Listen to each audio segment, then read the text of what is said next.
ओम श्री गुरुभ्यो नमः. आता मी मनशक्तीच्या विज्ञानानंदनी जीवनगीता या पुस्तकात अध्याय 7 लिहिलेला, जो त्याचं नाव आहे पिंडी ते ब्रह्मांडी, त्याचं अर्धवट वाचून ठेवलेलं ते मी पुढे चालू करत आहे. ज्याचं एका वाक्यातलं सारांश रूप इंग्लिशमधलं आहे: devotion is timelessly unity with the highest knowledge, slowly shuns diversity.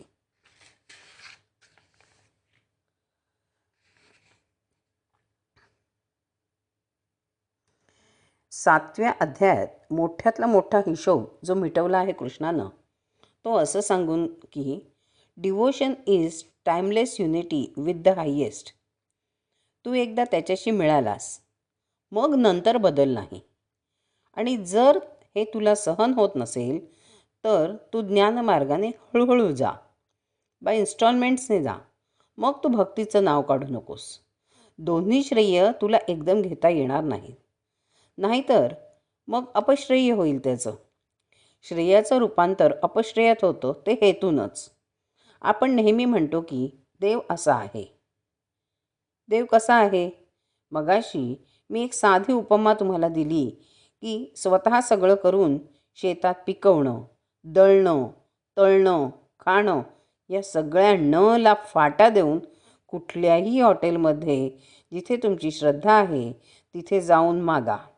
आता या दोन्हींपैकी तुम्ही म्हणाल, ठीक आहे, आमची श्रद्धा आहे, मुंबईच्या ताजमहाल हॉटेलमध्ये जाऊ आणि मॅनेजरच्या गळ्यातच पडू की माझी तुझ्यावर फार भक्ती जडली आहे, तर तू तो 603 नंबरचा 5 बेडरूमचा फ्लॅट मला दे, माझी फार भक्ती जडली आहे.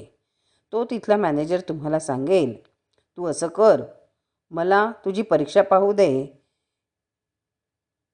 ही मिठी सोड आणि सगळं ताजमहाल हॉटेल झाडून काढ, म्हणजे तुला रोज आम्ही 25-50 रुपये पगार देऊ. फार तर तू मिठीच मारली आहेस म्हणून 100 रुपये देऊ. मग त्यातले तू फक्त 25 रुपये खायचे, 75 रुपये जमवायचे. असं करत करत ज्यावेळी तू 20 वर्षे इथे काढशील, त्यानंतर एक दिवस आम्ही जरूर तुला त्या खोलीत ठेवू, कारण तोपर्यंत तुझ्याजवळ जरूर तेवढे पैसे जमले असतील. एकदा तुम्ही पारखलं की हा माणूस चांगला आहे का, तिथंच स्वार्थ आला. भक्तीची किंमत ही तुम्ही ज्या वेळेला शक्तीवरून केलेली असते, शक्तीवर भक्ती करायची म्हणून ज्यावेळेस तुम्ही हे सगळं करत असता, त्यावेळेला भक्ती केल्यावर मला शक्ती मिळेल, म्हणजे शक्ती देणाऱ्या स्थानापेक्षा मी निराळा असेन, मग मी ती शक्ती घेऊन जगात चैन करीत जगणार. ही भक्तीची व्याख्याच नाही.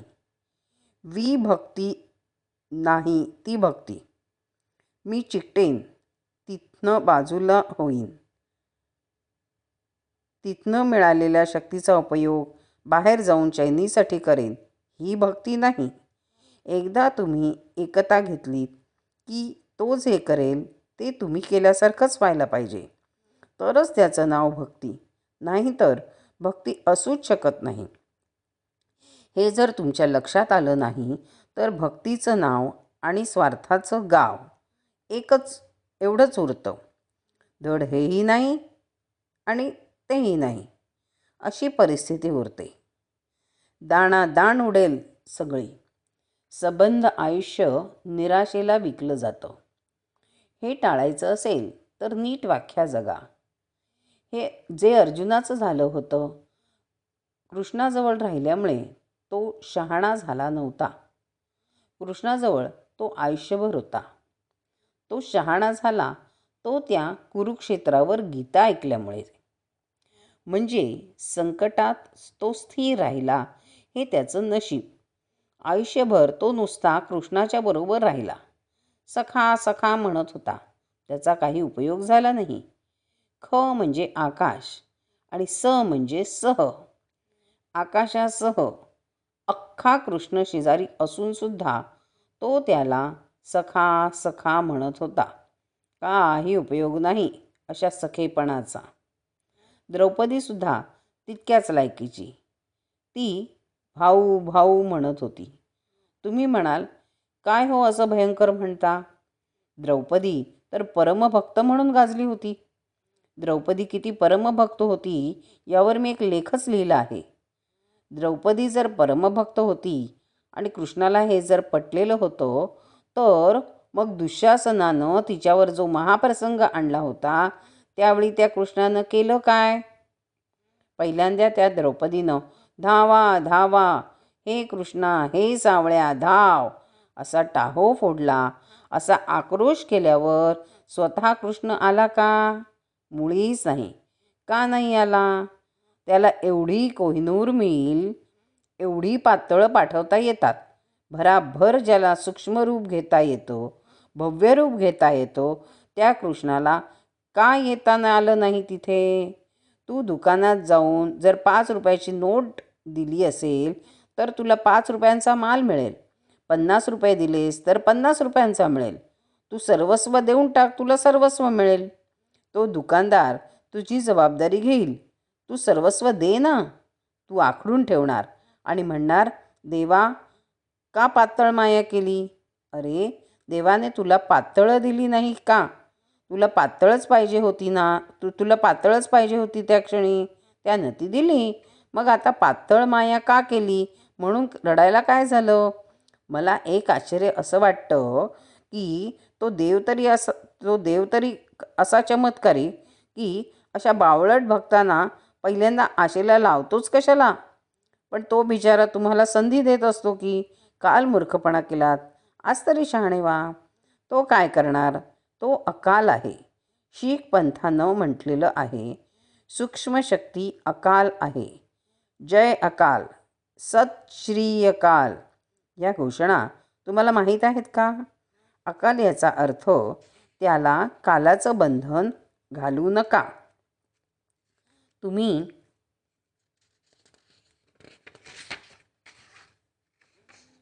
भक्ती जर एकदा करायची ठरवली तर संपूर्णत्वानं भक्ती करा आणि मग त्याचं देणं तुम्ही मागा. इकडे तुम्ही कृष्णाला धावा धावा म्हणायचं. हुकूम लगेच. मी संकटात सापडले आहे रे, सापडले आहे. धावा करणं म्हणजे हे एरवी नुसतंच चैनीत तुमच्या अपेक्षेच्या गादीवर बसायचं, लोळायचं आणि संकटात सापडला की धावा धावा म्हणायचं. कर द्यायचे नाहीत राज्याचे आणि रात्री चोर घरात शिरले की साठवून ठेवलेले पैसे असतात ते कर चुकवून ते चोर नेतो तेव्हा ओरडायचं, चोर चोर. मग कोण तुम्हाला मदत करील? होणार नाही असं. द्रौपदीच्या संकटात कृष्णानं फक्त पातळं पाठवली. तुमच्या भक्तीची लायकी असेल तेवढेच तुम्हाला मिळते, तेवढेच मिळेल तुम्हाला. द्रौपदी तशी फार कष्टाळू. कृष्णानं काय काय केलं तिच्यासाठी? तिला एक कापडाची गिरणी काढून दिली. त्यानंतर पुन्हा ती संकटात सापडली. त्यावेळी तिनं कृष्णाला सर्वस्व अर्पण केलंच नाही, भक्ती दिलीच नाही कृष्णाला. वनात गेली, हे झालं ते झालं. पहिल्यांदाच या बाईला 5 नवरे, त्यात पुन्हा पाहुण्या रावण्यांची वर्दळ. त्यांना जेवायला कसं करून घालावं हेच तिला कळेना. ती कावली बिचारी. दिवसभर स्वयंपाकाचा राडा. कृष्णाला ती एकदम म्हणाली, कृष्णा फार तारंबळ उडते आहे सारखी.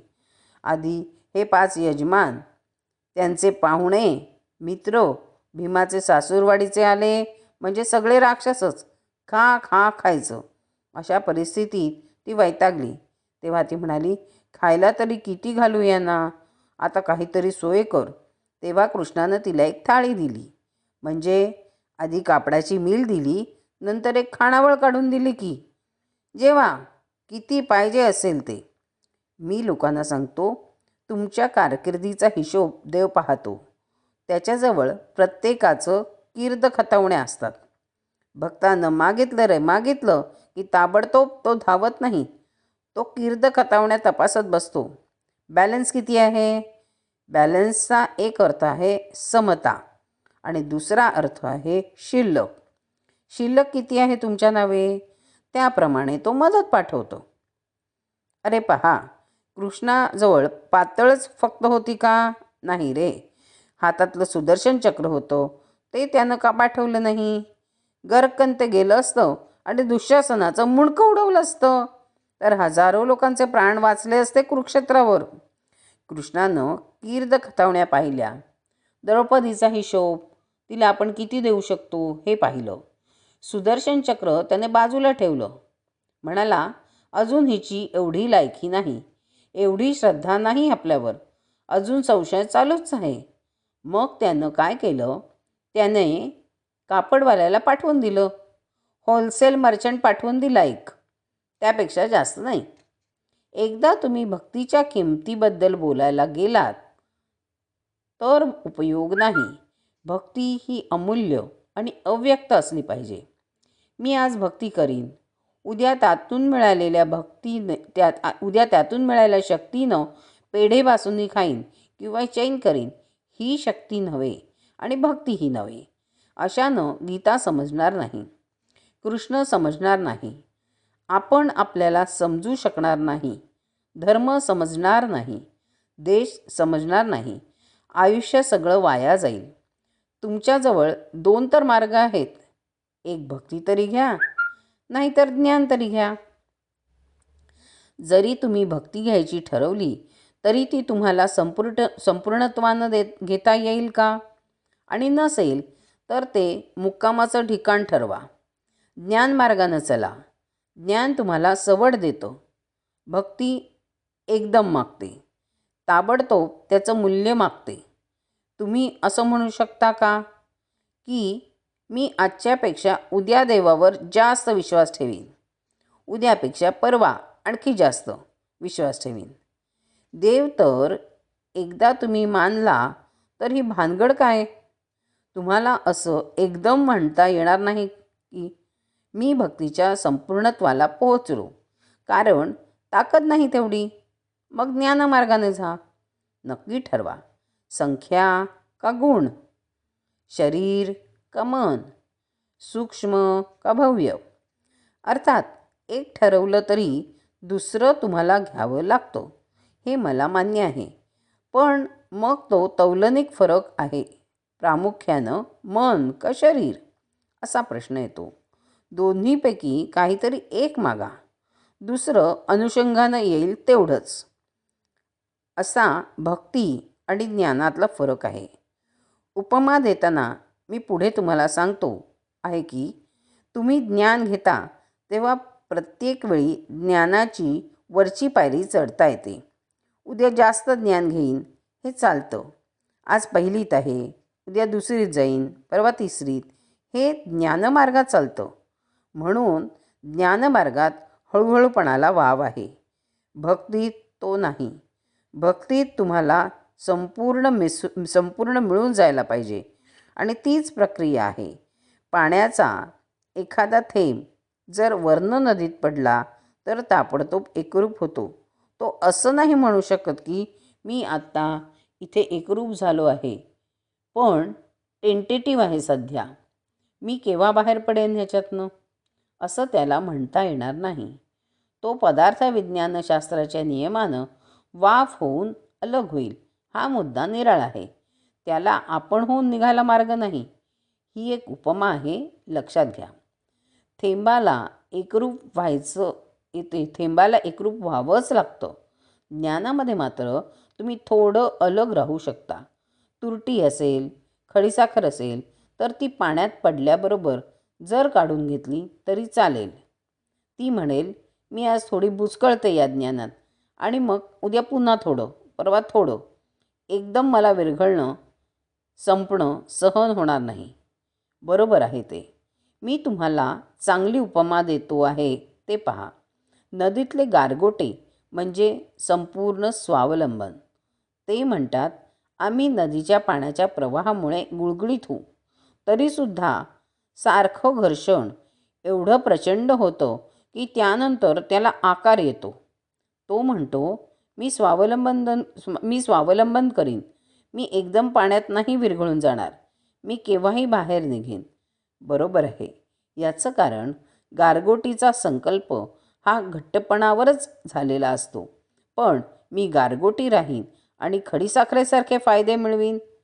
दोन्ही एकदम नाही होणार. You can't eat the bread and have it, अशी इंग्लिश म्हण आहे. म्हणजे ब्रेड खायलाही हवा आहे आणि शिल्लकही उरायला हवा आहे, हे शक्य नाही. त्याप्रमाणे एकदा प्रामुख्याने कशाचा निश्चय करायचा हे ठरवले पाहिजे. इन्स्टॉलमेंट्सने तुम्हाला जायचं असेल तर हप्त्यानं जायचं असेल तर त्याला ज्ञानमार्ग उपयोगी आहे. ज्ञान कशाचं याची भक्ती पाहिजेच. एकमेकात थोडंसं ते सामावलेलं असतातच. त्या मर्यादेपर्यंत आपल्याला गेलं पाहिजे. पण भक्तीपासून जर तुम्हाला सुरुवात करायची असेल तर हप्त्यानं जाता येणार नाही.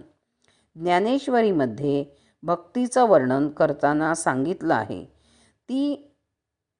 तो पहिला आरतू म्हणजे दुसरा जिज्ञासू बोलिजे, तिजा अर्थार्थी जाणीजे ज्ञानिया चौथा. तो पहिला आरतू म्हणजे दुसरा जिज्ञासू बोलिजे, तिजा अर्थार्थी जाणीजे ज्ञानिया चौथा. भक्तांचे सुद्धा 4 प्रकार आहेत. पहिला आर्त, दुसरा जिज्ञासू, तिसरा अर्थार्थी आणि चौथा ज्ञानिया. हे भक्तांचे 4 प्रकार झाले. 111व्या ओवीमध्ये ज्ञानेश्वरांनी निर्णय दिला आहे. मोठा कोण? मग 24व्या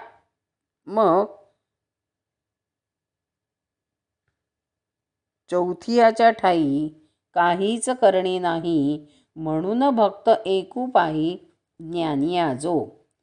चौथा जो ज्ञानी भक्त आहे त्यालाच ज्ञानी म्हटलं आहे. ज्ञानामध्ये हळूहळूपणाला वाव आहे आणि भक्तीत तो वावच नाही. भक्तांचे तौलनिक रीतीने त्यांनी 4 प्रकार केले आहेत.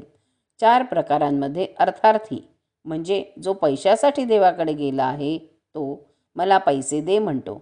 अर्थाच्या अर्थासाठी, पैशाच्या अर्थासाठी जो देवाकडे गेला आहे तो अर्थार्थी. तसं तुम्ही देवाकडे कशासाठी गेला आहात?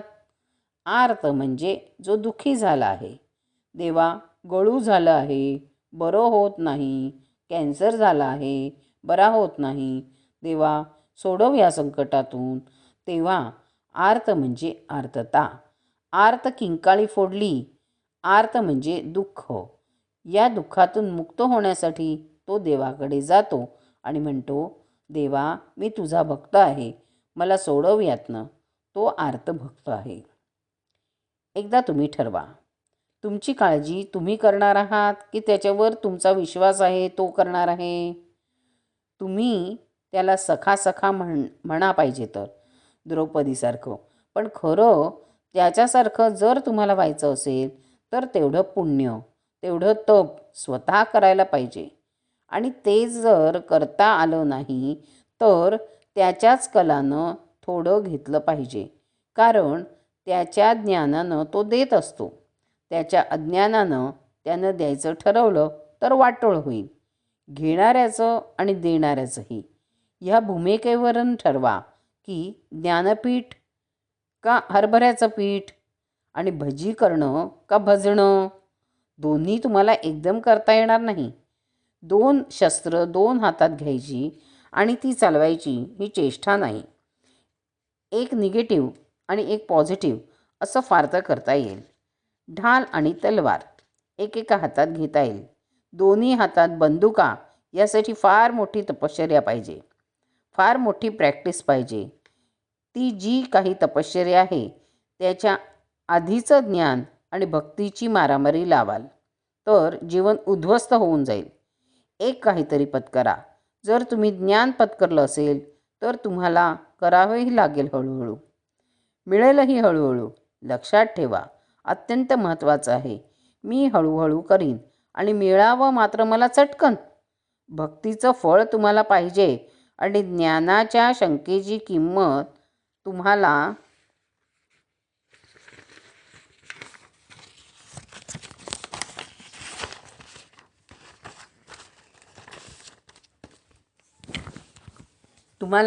द्यायला पाहिजे हे चालणार नाही.